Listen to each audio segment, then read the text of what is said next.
Томаса Арутюняна. Для меня большая честь быть участником международного арт-проекта «Лингва универсалис. Искусство творения», который стартует в начале ноября текущего года во Всероссийской государственной библиотеке иностранной литературы в Москве. Искусство сближает народы, поскольку оно является универсальным языком общения. Уверен, что и данный проект послужит этому.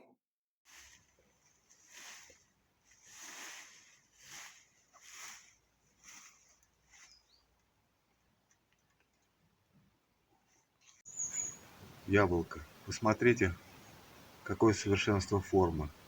Это великое произведение великого художника. Иногда кажется, что мир — это одно огромное произведение искусства. В каждом узоре листа, в линии горизонта, в случайном облаке есть замысел, который невозможно до конца понять, но можно прочувствовать.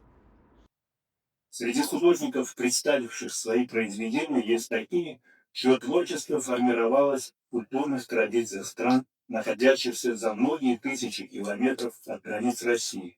Как такового не влияния, а просто обогащение. И из-за того, что не подражать никого, а найти свой язык.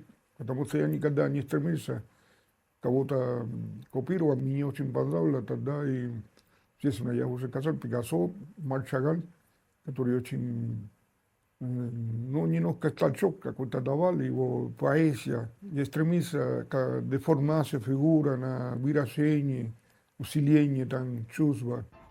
La naturaleza ha existido siempre, Природа всегда была. el universo, Вселенная. y todavía sigue existiendo. Está ahí. И она продолжает существовать.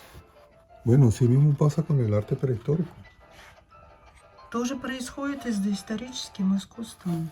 porque eso nació de la naturaleza, del universo. Потому что оно родилось там, в природе. Когда человек создает, он делает то же, что и природа. Ищет форму, ищет гармонию, стремится к смыслу. Искусство — это способ упорядочить хаос. Для меня универсальный язык – это язык тишины. Думаю, что художнику вообще стоит больше молчать. Только через это возможно проявление тишины, проявление света, свободы. Очень важна архитектура вот этого состояния света и цвета. Надо просто забыть об этом, надо дать возможность проявления через тебя этой тишины. Для художника, для людей, искренне преданных искусству, очень важно быть свободными, чтобы реализовать творческие идеи в художественной форме. Только тогда возникнет здоровый, гармоничный диалог творца-художника с обществом, а искусство станет служить гуманным целям на благо всему человечеству. Es la eternidad que siempre está presente. Это вечность, которая присутствует всегда. Fíjate este dibujito así tan sencillo, tan simple para hacer, ¿no? Посмотри, этот рисунок, который такой простой. Casi hecho por un niño, ¿no? Почти что сделан как будто ребенком. Pero hacer este dibujo o esta pintura Но сделать этот рисунок no solamente es dibujar la figura, это не только сделать саму фигуру, sino que hay que expresar la eternidad, hay que pintar la eternidad. но надо нарисовать, изобразить вечность. Y eso es lo difícil para uno, И это и очень трудно. para este hombre de ahora, esta mujer de ahora. Этому человеку современному Es сейчас complicado. это очень Lo трудно. más cercano que están ahí a eso son los niños. Ближе всего к этому дети Y los pueblos indígenas también. и индейские народы. Очень сложно сделать просто. Но когда сделаешь, становится легко. Потом открывается нечто. Возможно, какой-то духовный процесс. В материальном мире он не проявляется видимым образом. Искусство способно показать непроявленное и необъяснимое. Скорее всего, меня очень привлекала иконография, русская иконография. Единственное того, что я пока здесь учился, конечно, я оторвался немножко от творческой такая процесса, или того, который был на Кубе.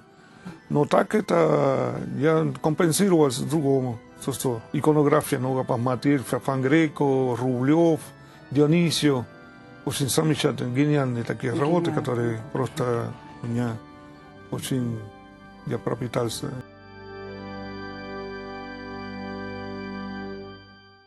Как будто через нас сама Вселенная собирает себя во что-то более совершенное. Сегодня этот процесс ускоряется.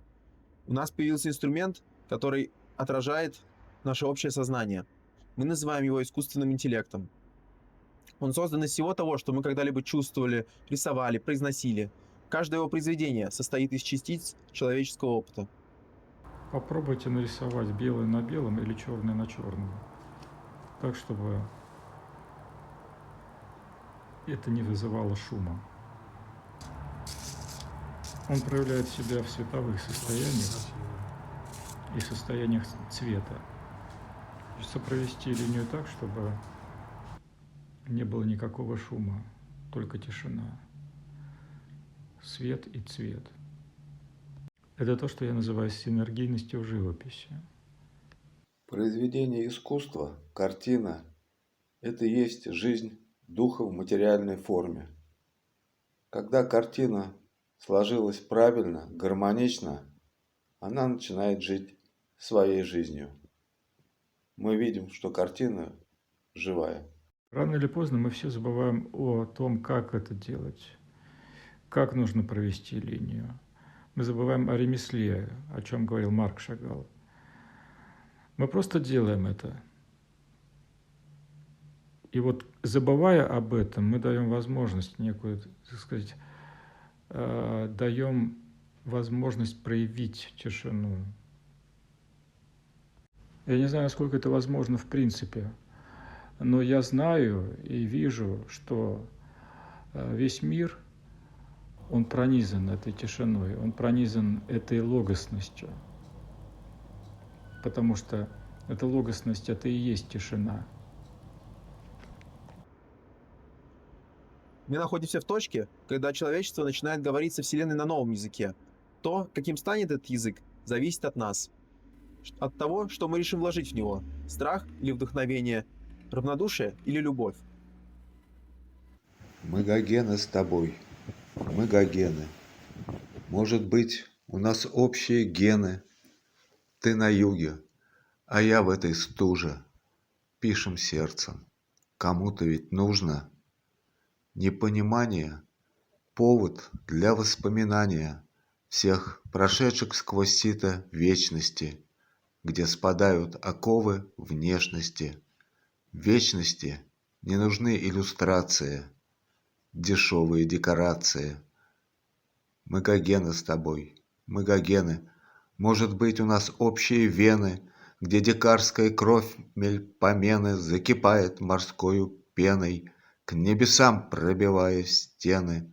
Мы гогены, мой друг, мы гогены.